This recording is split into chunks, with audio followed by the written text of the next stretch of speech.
மூர்த்தி ஆதிசக்தி நீலாம்பரி நாராயணி நமஸ்துதி நமஸ்துதி நமஸ்துதி. அப்பப்போ நம்ம சிவராமனுடைய சிறப்பு ஒரு ஒரு பகுதியை நம்ம இந்த பிடிபி சேனலில் சொல்லிட்டு வரோம். இது எப்படின்னா பாருங்க, ராமனே சிவன், சிவனே ராமன். ராமனுடைய சிறப்பு என்னன்னு கேட்டீங்கன்னா, ஏன் இந்த இந்த உருவத்தில் நிற்கிறாங்கன்னா, இந்த பத்மாசுரன் வரம் கொடுக்கும்போது நாராயணமூர்த்தி ஒழிஞ்சு பார்க்குறாரு. என்னப்பா இப்படி வரங்க ஐயா, இன்னும் நம்ம தல்லாக்கியை வச்சாலும் எரிஞ்சிருவோமே, என்ன செய்யறதுன்னு பார்த்து தன்னுடைய பூத சக்தியை அமிச்சு, அப்பா சிவபெருமானே என்னப்பா இங்கே சுற்றி முற்றி பார்த்த யாரும் காணும், நீ தான் இருக்க, உன் தள்ள கை வைக்கிறேன்னு சிவபெருமான் ஓடுறாரு. அதே மாதிரி ராமநேஸ்வரன் அவங்க கைலாங்கிரி போகும்போது 5 மணிக்கு பூஜை செய்ய போவான். அன்னைக்கு மொல்லமா நந்தி பகவான் காலை மொல்லமா இருக்கிறாரு. இருக்கும்போது திரும்பி பார்த்தான் பாருங்க. பார்த்த உடனே என்னப்பா நந்தி முகம் எப்படி எவ்வளோ அழகா இருக்கு பார்த்தீங்களா, இதை போய் என்ன சொல்றான், குரங்கு மூஞ்சின்னு ராமநேஸ்வரன். பாருங்க நந்தி எப்படி இருக்காரு பாருங்க. இவ்வளோ அழகான முகத்தை போய் அவன் கண்ணுக்கு இந்த மாதிரி குரங்கு மூஞ்சி இந்த மாதிரி தெரிஞ்சிருச்சு. உடனே நான் என்ன பண்ணிட்டான், என்ன அப்பா என்னப்பா குரங்கு மூஞ்சி மாதிரி இருக்க, உன் மூஞ்சியில பார்த்துட்டா எப்படிப்பா நான் போய் பகவானை பார்க்க முடியும்னு சொல்லிட்டு போனான். ஐயாவுக்கு அப்பனுக்கு கோபம் வராது. நந்தி பெருமான் பொறுமையான உடையவர். அன்னைக்கு திடீர்னு கோபம் வந்துருச்சு. அடே ராவணா, டேய் என்னையாடா குரங்குன்ற, உனக்கு குரங்கு மூஞ்சி கையால தான்டா மரணம், சாவுடான்னாரு. 17 லோகமும் போய் கேட்குது. உடனே சிவபெருமான் என்ன பண்ணாரு, நந்தி கூப்பிட்டு நீயே அந்த குரங்கா எடுத்துக்கோ அப்படின்னு. இந்த ராமண்ணனுக்கு வரம் கொடுக்கும் போது மறைஞ்சிட்டு இருந்தாரு. ஏ சிவா வரம் கொடுக்காத, வரம் கேட்டுன்னு இருக்கான். ராமான்னாரு. அங்க ஒரு தூணா நின்னாரு. அந்த தூணு பக்கத்துல போய் நிக்கிறாரு. யாரு? நந்தி நிக்கிறார். எவ்வளவு புராணத்துல எவ்வளவு இருக்குது.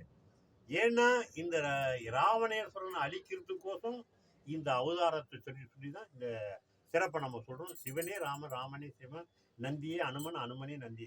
நந்தியை போய் தான் அனுமனா நீ, ஏன்னா நீ தான் குரங்குன்ன, நீ அந்த குரங்கா எடுத்துக்கிட்டாரு இருக்கிற. இதுல எவ்வளவு இந்த சிறப்புல இந்த ராமனுடைய சிறப்பை நம்ம ஒரு பாடலாம். ஆதி காலத்துல பாடிய ஒரு சிறப்பை நம்ம பாடுறோம். ஏன்னா அப்பவும் ஒரு நெஞ்சணும் தந்தானே தந்தானே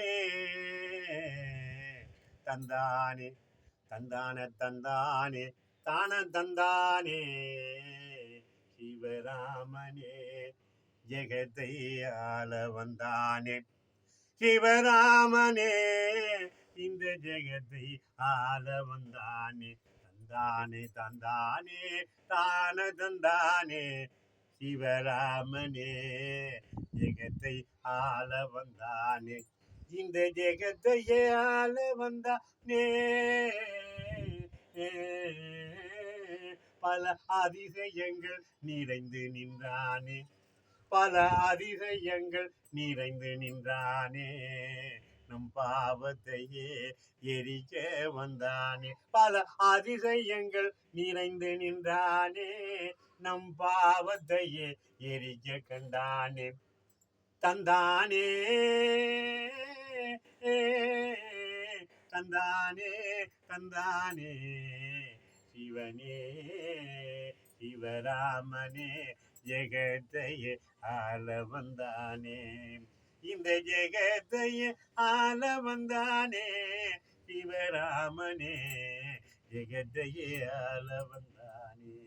சிவராமனே ஜெகத்தை ஆழ வந்தானே.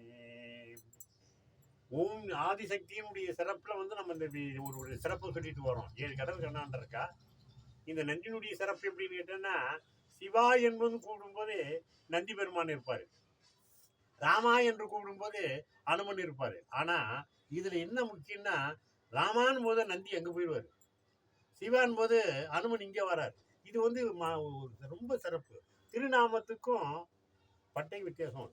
பட்டை அடிச்சிடலாம், அப்படி திருநாமத்தை அடிக்கும் ஜாக்கிரதை அடிக்கணும். கொஞ்சம் வளைஞ்சா கூட இகழ்படுத்துவான். அந்த நாமத்தை பாருப்பா எப்படி வளைச்சிருப்பாரு, எப்படி போட்டு போறான் பாரு அப்படின்னு ஒரு இகழ்ப்பு வரும். அந்த நாமத்துக்கு ஒரு புண்ணியம் தெரியாது யாருக்கும்.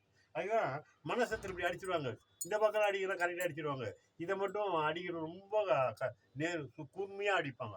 அப்பேற்பட்ட ஒரு வல்லமையுடைய இந்த திருநாமத்துடைய சிறப்பை, இந்த சிவராமனுடைய சிறப்பை இந்த பிடிபி சேனலில் சொல்லியிருக்கோம். இதை பாட்டை கேளுங்க, இந்த சிவராமனுடைய காட்சியை பாருங்க, பார்த்து மகிழுங்க. ஓம் டி ஆதிசக்தி நீலாம்பரி நாராயணி நமஸ்துதே நமஸ்தே.